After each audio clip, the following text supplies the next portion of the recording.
Welcome to the RealTrending podcast, where we speak to the brightest minds in real estate about business growth, leadership, trends, and strategy. I'm your host, Tracey Velt, Senior Director of Data and Content for HW Media, which includes HousingWire and RealTrends. Today, I'd like to welcome Frances Katzen. She's a real estate agent with Douglas Elliman in New York City and also team leader of the Katzen Team. She is ranked number 32 in New York State on the 2023 RealTrends America's Best rankings. So welcome, Frances. Thank you. Nice to be here, Tracey. Thank you for having me. Yeah, well, you have a fascinating background as a prima ballerina. And, you were only 15, I think, when you moved from Australia to New York to study ballet at the School of American Ballet. So why don't you tell me a little bit about that journey and how it really informed your real estate career? Well, I think there's this old proverb that ballet dancers eat nails for breakfast. And I think it's true. I think we are our own worst enemy, which in a way is probably why we seek such perfectionistic outcomes.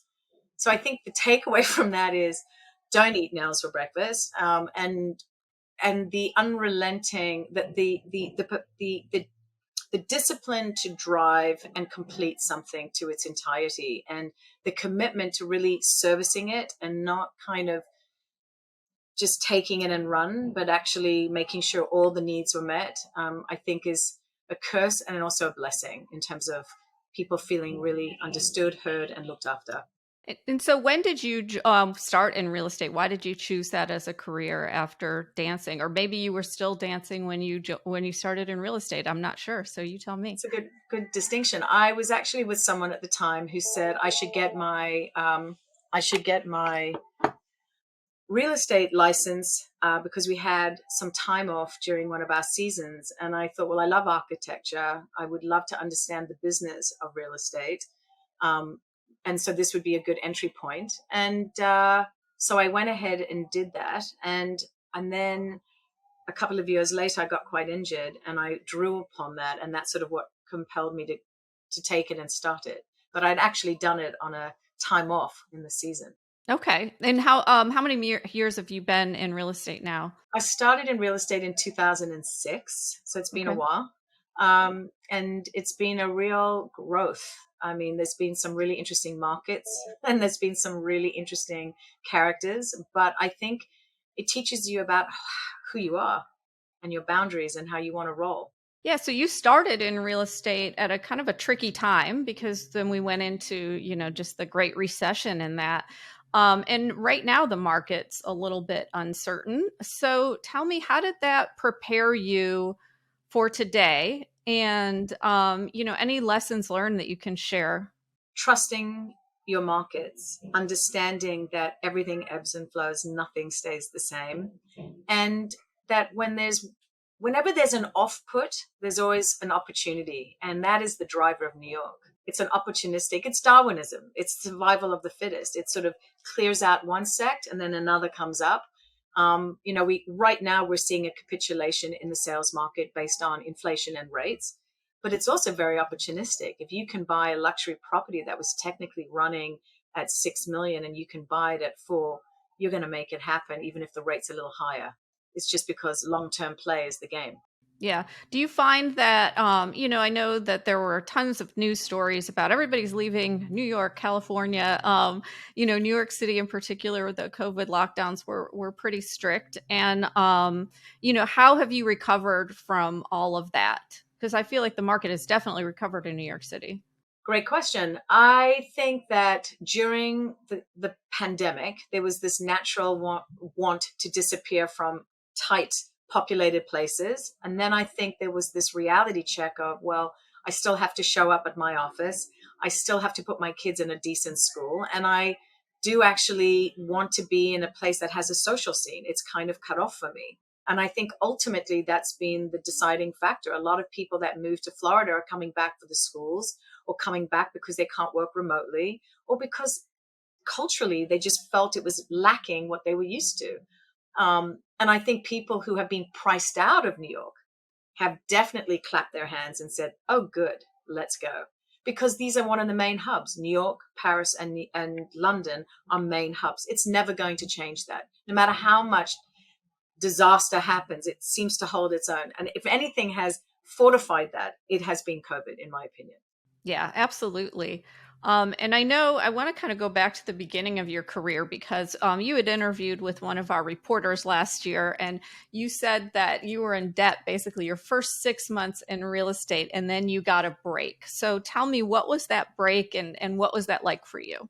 Such a good memory you have. Yes, so I was hustling around, after scraps. And there was a broker that was about to lose an exclusive, and my manager told me about it and introduced me to the owner. The owner didn't know me from a bar of soap. And I just said, look, I think you need to stage it. And he said, well, I don't have a budget for staging. So I literally schlepped my furniture from my own apartment in a big van and put it into the apartment. And I sold it. And it was a $2 million sale. And it was the largest apartment sale in the building at that time in Midtown West. And I remember the check. And I just thought, wow, that's more than what I made as a professional soloist as a dancer. And I thought, that's the reality check of real life outside of the arts. Because I never did anything for the money as a dancer. It was just about the joy of being able to get paid to do what I love. And are you still active in the ballet scene in New York City? I am, but I would just loosely say I'm peripheral. I enjoy seeing it. I don't miss it. I do miss having a body that can move and doesn't hurt. I do try is the operative word in actually doing a dance class because, excuse me, it actually hurts more if you don't move your body, but it's hard. Yeah, absolutely. Especially since you basically grew up dancing. Do you find yourself involved in more like charitable, that are related, charitable activities that are related? I work with American Ballet Theatre. That's something I'm very interested in sort of chairing more of. But other than that, it's really been raising support for that company, and that's it. I haven't really gone too far out at this time, but that doesn't mean I wouldn't. So let's talk about your team. Tell me a little bit about how you structure your team and, how it evolved through the years. I think I learned very early on that in order to have a successful business, my business coach at the time said, you need to delegate. And I said, no, no, no. What sells is how I speak to it. And I try. And he said, get over it. And I was like, I can't. They're hiring me. But what I learned is that I can position it. I can show the second showing, but I have to allow people to breathe into the business. So I always knew I couldn't type. I always knew I wasn't going to be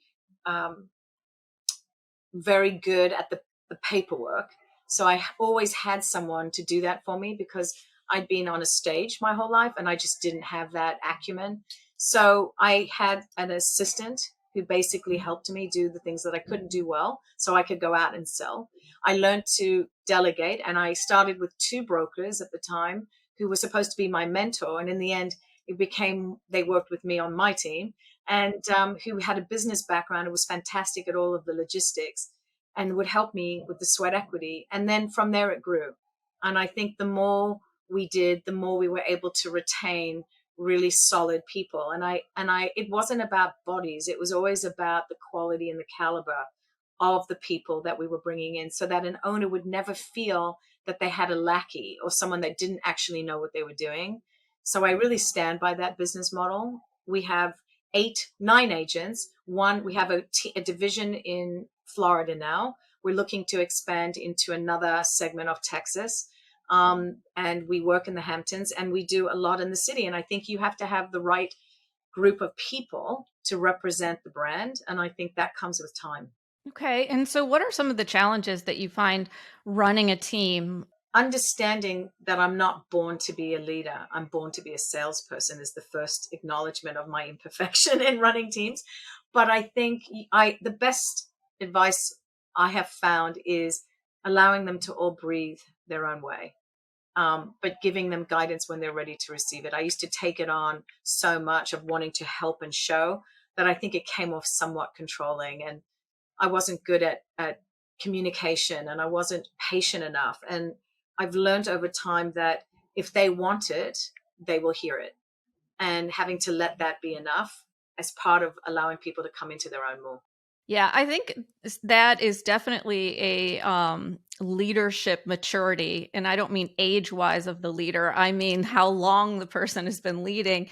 That, I mean, I guess there are people born to lead, but you learn so much through the process. And you also learn from the leaders that you've had what you want and what you don't want, and controlling and micromanaging, it can be a really difficult situation. Very, very different personalities. None of my agents are me, which I like. Everyone's got their own sound and feel, and I love that.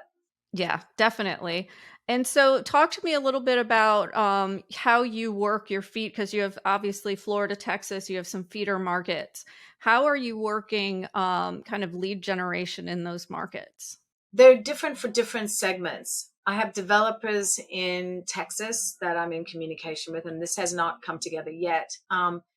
Excuse me. New York is really a mixture of new dev and resell. And so I'm not sure if I'm answering your question, but those leads are coming from many different sources: referral, marketing, broker to broker, raw leads through our listings through the databases of other brokerage third party vendors. And then in Florida, I had an agent that really wanted to be a part of our brand, but be down there. And we got her on a phenomenal development, and she's been able to capitalize and really build that into her and our team's business. And it's just been flourishing really consistently. So I think it's a combination of knowing which market you're selling in and how best to capitalize it.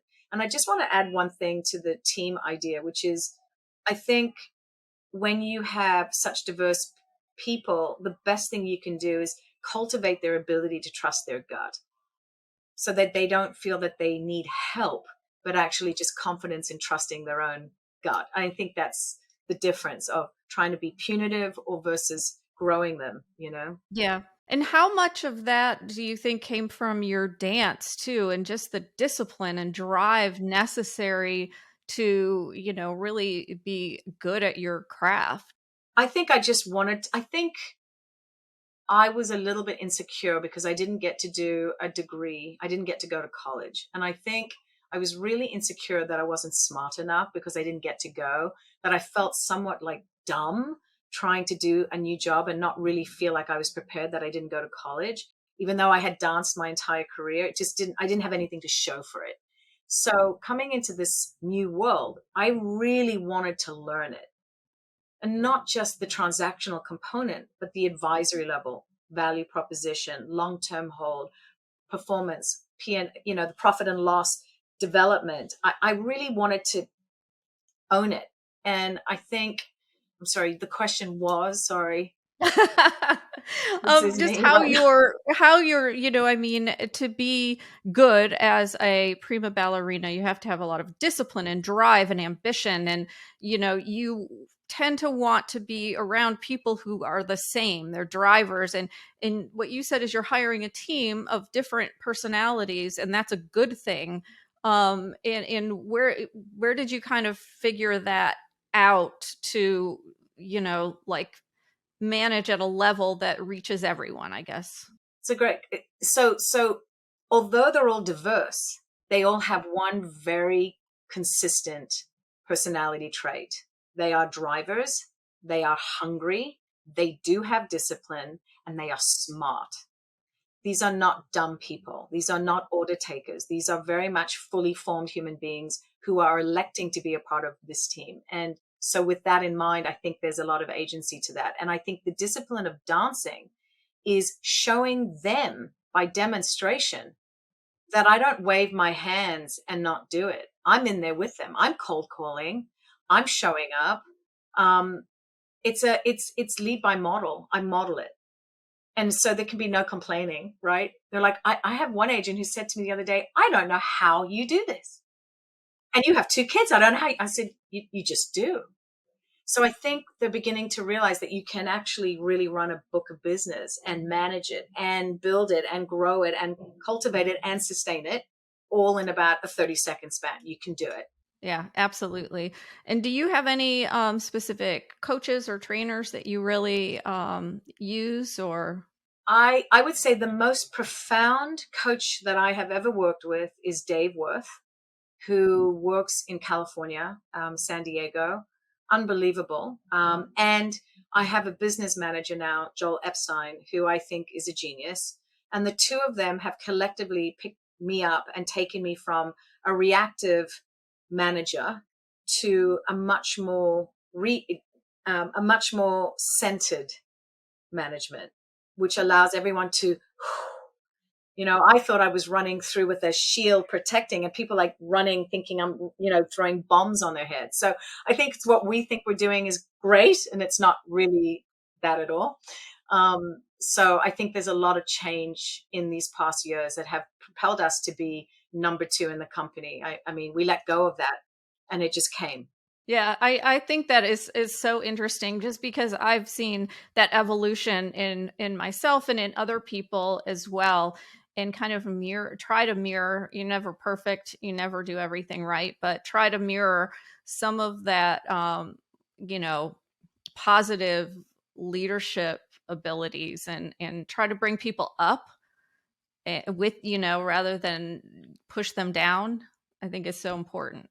I have to catch myself because I'm so perfectionistic, my poor EA.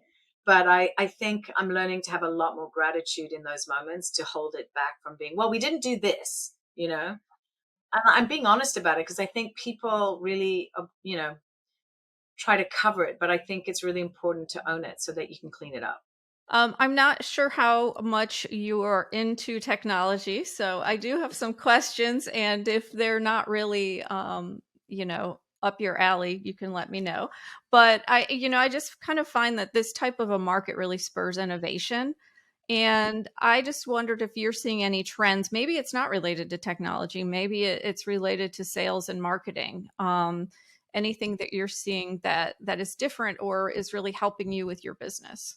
I mean, Chat GBT is definitely one of the AI segments that's either agents like it or they don't. I'm fascinated by it. It freaks me out.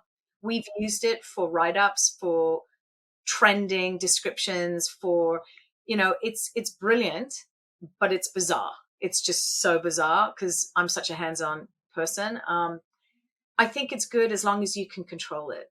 Otherwise, I think it starts to not be the personality of the person that's selling. Yeah, it definitely lacks personality. There are you almost need to do an outline or something first, and then fill it in with who you are. It's but I have found like a lot of agents and brokers are using it for a kind of a outline of a marketing plan or an outline of a business plan, and then they're filling in their own specific details and things like that. Are you using it for anything like that? I haven't been using it for that. No, we meet twice a month, my team, and we go through, and they're doing their business work with my business manager so that everybody's held accountable to their goals in terms of their numbers. And then we back into that and we look at where they are and where their deals are and what's going on. But no, I don't use it for that, but I'm sure you could. We have CRMs, which are really great, I think, too. The good old sweat equity of hustling is the way you do it.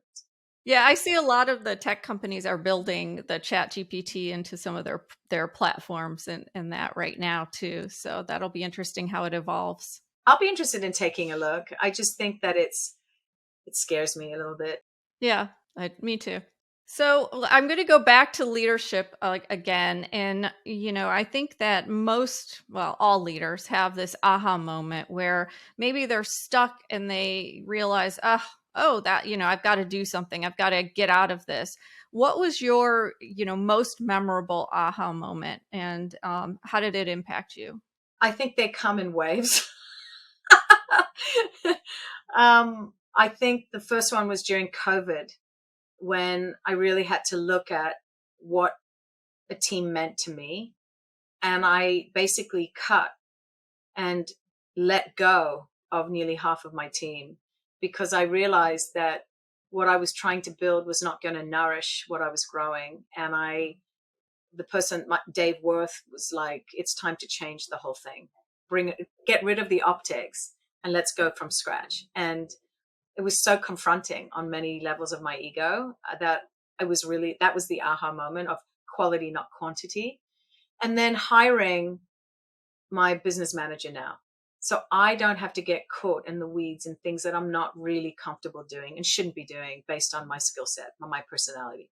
And I think those two have allowed the retention, and not the retention, but the caliber of communication to exist where people are getting their needs met in a way. I think it's very hard when you run a fast and busy team to make sure everybody's getting their needs met and still have time to do the business. So I think if you set up systems where you have someone coming in and checking in individually and giving them the time, that's not to say I don't give them the time. I'm very available, but I think it's a different need. I think you land up being able to slam dunk running a team much more effectively. Yeah, absolutely. So what was that kind of decision based on? Give me more specifics. What were you trying to accomplish that the team that you had wasn't, the structure you had really wasn't working for you? I didn't know how to track effectively the consistency and the methodology of production, and asking questions in a way that made the agent not feel that they were under interrogation. And it's as simple as that. And I wanted someone who could hold them accountable in a way that felt good. I don't want to be that, but I'm running a business. I have a P&L. So it's the idea that there is, I had a very talented agent who's with me, and she was letting go of a tech job to come to my team and was so nervous of letting go of that paycheck.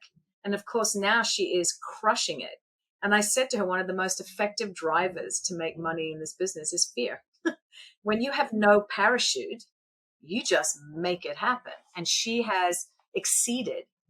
She's already passed her goal for the year. So I think she's surprised by how effective she is. And I think that's a testament to the bigger idea of this, which is having someone to hold the mirror up and say, okay, these are the things we would suggest. If you execute them, I'm fairly confident you can hit it out of the park. And my next question is really like inspiration and motivation. Do you listen to any podcasts, have any books that you're reading, anything that really drives you? Maybe it's not less leadership in real estate and more, personal that motivates you? I would say that it's a combination of reading, but more sort of self-help stuff, but also overcoming limitations by journaling and sort of really kind of getting into the nitty-gritty of what holds us back. There are no specific books anymore that I am using to keep me going. I think just the drive in me is what makes it virtually impossible for me to not be driven. And that's how I roll. I mean, I get inspired by the people that I work with. That's actually what turns me on. It's these amazing people that come into my sphere who choose me, and then we have this amazing experience of getting it done. And not always perfect, but I think it's the connection of that I find to be enjoyable. Yeah, I agree. People in general are inspiring, no matter whether they're working with you, working for you, or they're friends, and that you can find a lot of inspiration just in your own circle. So I think so, and I think I'm sorry I don't have a more black and white answer. That's been whether I'm working with the CEO of one of the biggest tech funds, I find that really cool, and we talk about his world, and so there's that kind of experience. Yeah, absolutely. My final question is just what advice do you have for real estate agents who are really struggling to take their business to the next level? I hear that question a lot. And the question I would have back to them is, are you willing to be uncomfortable? Because in order for you to take it to the next level, you have to let go of control and realize there are things you just may not be doing that you need to do, that you may not even think you want to do or agree with. And I think it's being coachable, and don't give up ever. And you have to declare what you want. You have to know, you can't just say, I want to make $1 million. You have to break it down. You have to do 30 deals at $1.5 million in a year to get that number. So you need to be working with 7 leads a month, closing 1.5 to 2. You need to back into it. So it's really crystal clear. So if that means that you have to be doing $6.3 million worth of business a week, I don't know, that's your number. So you have to really simplify it and get really clear and go through it. But to grow your business to the next level, I also think you have to spend money to make money. You have to be willing to invest in it and really show up for it. And yes, you may not have the money, but you can't afford not to unless you want to stay where you are. Yeah, absolutely. Great advice. Frances, thank you so much for joining the RealTrending podcast, and congratulations on all of your success. Thank you so much for having me, and thank you so much for your time.